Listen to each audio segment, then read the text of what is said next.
श्री शिवाय नमस्तुभ्यम। बैसाख महीने की चतुर्थी का व्रत 5 अप्रैल को किया जा रहा है और चंद्र उदय का समय 9:47 के आसपास करीब रहेगा।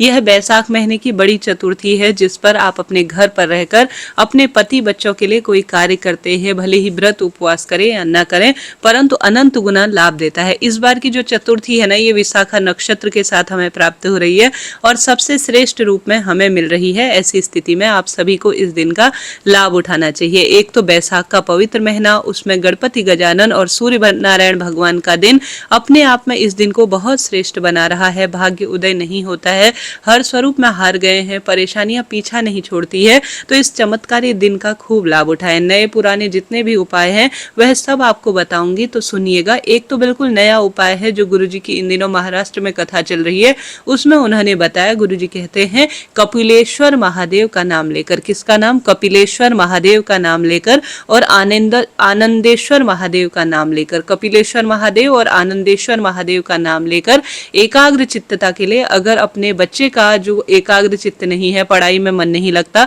बार बार शारीरिक मानसिक रोग से परेशान है, तो अपने घर के शिवलिंग या महादेव के मंदिर में जाकर साधारण सरल तरीके से एक जल का लोटा लीजिए। चाहे तो जल के लोटे में रुद्राक्ष डाल सकते हैं, यह आपकी इच्छा है, परंतु नाम विशेष लेना है। एक तो कपिलेश्वर महादेव, एक आनंदेश्वर महादेव। एकाग्र चित्त हो, मेरे बच्चे की बुद्धि एकाग्र हो और मेरे बच्चे के जो भी शारीरिक मानसिक विकार हैं, कोई भी अन्य परेशानी है बच्चे की, जैसे गलत संगत गलत आदत लग गई है, जो है बार बार मोबाइल टीवी देखता है, आपका कहना नहीं मानता, उसमें भी ये नाम बहुत काम आता है। और शिवलिंग पर चढ़ा हुआ जल तो अभिमंत्रित है। ऐसे में इन दो नाम लेकर शिवलिंग पर आप रुद्राक्ष मिश्रित जल या सामान्य जल जरूर से चढ़ाएं और उसके बाद उस जल को थोड़ा सा प्राप्त करें। शिवलिंग पर चढ़ाया हुआ विशेष नाम लेकर जल प्राप्त कर कर आप उसे अपने बच्चे के मस्तक पर छिड़काव कर देते हैं, उसके खाने में मिला देते हैं। अगर वह आचमन कर लेता है, उसे पिला देते हैं, तो बच्चे की बुद्धि बहुत एकाग्र हो जाती है। तो यह छोटा सा सरल उपाय बिल्कुल नया है, एक बार आप प्रैक्टिकल रूप में कर लीजिएगा।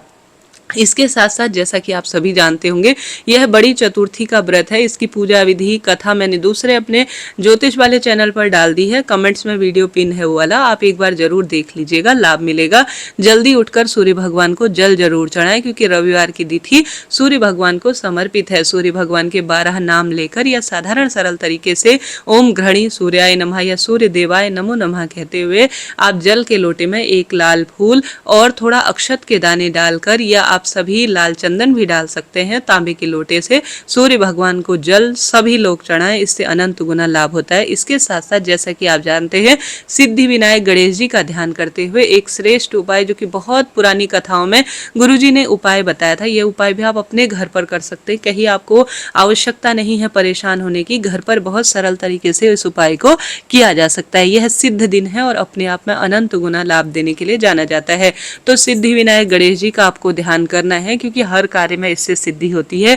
पति बच्चों के लिए, आपके व्यापार के लिए, आपके हर कार्य की सिद्धि के लिए, कोई भी कार्य हो सकता है, यह कार्य बहुत लाभ देता है। आप जानते होंगे बैसाख महत्म में, बैसाख महीने की कथा में मैंने स्कंद पुराण विष्णु पुराण में जाना समझा पड़ा है, ज्योतिष में जाना है कि बैसाख महीने में महत्वता है जलदान की, जैसे दीपदान की और जो हमारे वेद शास्त्रों में अन्य दान की महत्वता माघ इन महीनों में कही गई है, परंतु जो बैसाख महीना है यह जलदान के लिए जाना जाता है। आप पवित्र वृक्षों का सिंचन करते हैं, जैसे पीपल, आंवला, बड़, बेल पत्र, आंकड़ा और शमी इत्यादि, जो पावन पवित्र पितृतुल्य और देवतुल्य वृक्ष है। अगर इन वृक्षों का आज के दिन अगर आप अपने बच्चे से कहकर या स्वयं से दूध से या सामान्य जल से सिंचन करते हैं, तो पितृदोष समाप्त होता है और सदा सर्वदा के लिए खुशियां मिलती है। यह बात गुरुजी ने भी बताई है कथा में, आपने उनके जो है उपायों में भी कई बार सुना होगा। तो जरूर जरूर से यह छोटा सा काम भी आप आज के दिन करें। जैसे आपको बार बार प्यास लगती है, आपका गला सूखता है, ठीक उसी तरह से इस बैसाख महीने जलदान की महत्वता है।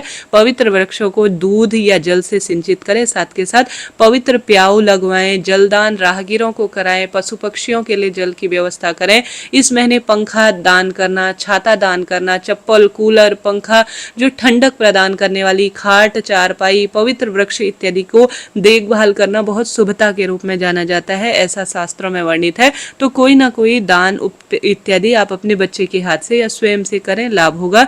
इसके साथ साथ एक सरल उपाय और करें, जैसा कि सिद्धि विनायक गणेश जी का ध्यान करते हुए एक कटोरी भरकर आपको शहद ले लेना है। शहद हमेशा सौभाग्य की निशानी जाना जाता है, रोग मुक्ति के लिए जाना जाता है। और जो शहद होता है, मधु, जिसका भी बहुत सुंदर शास्त्रों में वर्णन मिलता है, शहद आपको लेना है। शहद का संबंध सूर्य से भी होता है, शहद का संबंध मंगल से भी होता है और शहद का भोग देवताओं को बहुत अधिक प्रिय है। तो एक कटोरी भरकर शहद, दूर्वा घास आपको लेनी है और थोड़ा सा लेने हैं गेहूं के दाने। ठीक है, घर पर गणेश जी के जो शिवलिंग है उस पर गणेश जी का स्थान है, वहां या महादेव के मंदिर में कहीं भी जाकर अपनी कामना कहकर, कोई भी कामना हो सकती है, पूरा दिन भर में इस बड़ी चौथ के दिन आपको शिवलिंग पर सबसे पहले शुद्ध जल चढ़ाना है, विधि विधान से दीप दान करना है सिद्धि विनायक गणेश जी के कहते हुए। सबसे पहले आपका जो काम बनना है, जिस कार्य की सिद्धि होनी है, उस कार्य के लिए आप गणेश जी का जो स्थान होता है ना, स्क्रीन पर मैंने दिखाया है, इस स्थान पर शहद का अच्छी तरह से आप लेपन करें, शहद को लेपित करें उस स्थान पर।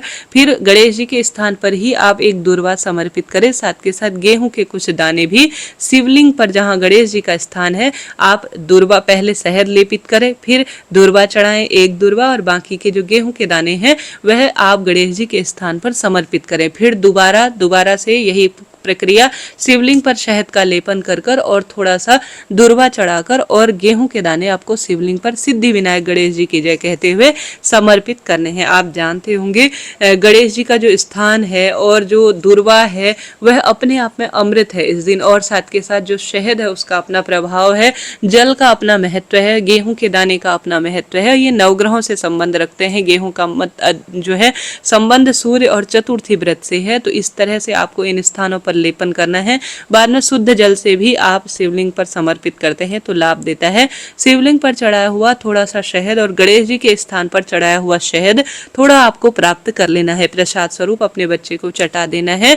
और अपने जो बच्चे हैं जिनकी बुद्धि सही नहीं है या एकाग्र चित्तता नहीं है, या आपके पति बार बार दुर्घटनाग्रस्त होते हैं, व्यापार नहीं चलता, बुद्धि एक जो है हर स्वरूप में श्रेष्ठ नहीं है, तो अपने पति और बच्चों को यह थोड़ा सा खिलाकर जरूर देख लीजिएगा, इससे बहुत अधिक लाभ होता है। और इस लेपन से गणेश जी महाराज और सिद्धि विनायक जो गणेश जी हैं और महादेव है वह प्रसन्न होते हैं और अनंत गुना लाभ यह चतुर्थी व्रत के दिन देने वाला कार्य होता है। तो यह कार्य आप जरूर से करें। इसके साथ साथ गुरुजी कहते हैं अपने घर की रसोई में कुंदकेश्वर महादेव का ध्यान कर अगर आप इस बैसाख महीने में एक मिट्टी के पात्र में जल रखते हैं, जैसे मिट्टी का घड़ा हो सकता है, मिट्टी का जो है दीपक हो सकता है, रात्रि भर आपको शीतल जल मिट्टी के पात्र में जल रखना है और सुबह उसे अपने जल चढ़ाने वाले बर्तन में डाल लेना है और उसी में एक बेलपत्र भी डाल देना है। कुंदकेश्वर महादेव की जय कहते हुए शीतल जल अपने घर के शिवलिंग में या महादेव के मंदिर में जरूर से इस चतुर्थी व्रत के दिन या कभी भी आप समर्पित करते हैं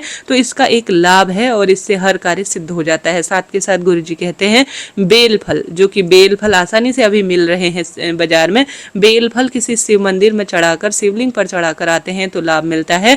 साथ के साथ गुरुजी कहते हैं बेल फल का जल, अर्थात जो बेल फल होता है उसके अंदर का जो गूदा है उसे अपने प्रयोग में लेकर, जो खोल बचता है ना बेल फल का बाहर का कठोर होता है, उसमें जल भरकर उस जल को अगर आप शिवलिंग पर चढ़ाते हैं और उसे थोड़ा प्राप्त कर आचमन करते हैं तो आपके कार्य सिद्ध हो जाते हैं और हर स्वरूप में सुख मिलता है। आप स्वयं अपने पति, बच्चों के लिए और अपने लिए गणपति रिद्धि सिद्धि की कृपा हो, इसके लिए शिवलिंग पर आवश्यक रूप से दुर्वा चढ़ाएं, गेहूं चढ़ाएं, लाल चंदन चढ़ाएं, मसूर की दाल चढ़ाएं, इनका संबंध मंगल और रवि ग्रह से होता है, इन्हें चढ़ाएं और गणपति गजानन को दुर्वा घास समर्पित करें, मोदक का, पान सुपारी का भोग लगाएं, यज्ञोपवीत समर्पित करें, इसका लाभ ही लाभ होता है। अभी के लिए इतना ही। पूरा दिन सुंदर तरीके से व्रत रखें, स्तुति करें। व्रत में आप चाय पानी फलाहार ले सकते हैं, गणपति गजानन की कथा सुने, बैसाख महीने का महत्व सुने और शाम को चंद्र देवता को जल चढ़ाकर आप जो है प्रसाद जो लगाया है आपने भगवान को, उसको खाकर अपने व्रत को आप खोल सकते हैं। इस तरह से आपको यह कार्य करना है। आशा उम्मीद है ये वीडियो आपके लिए उपयोगी रहा होगा। अभी के लिए इतना ही। आप कमेंट्स बॉक्स में जय श्री गणेश जी जरूर लिखिएगा। राधे राधे।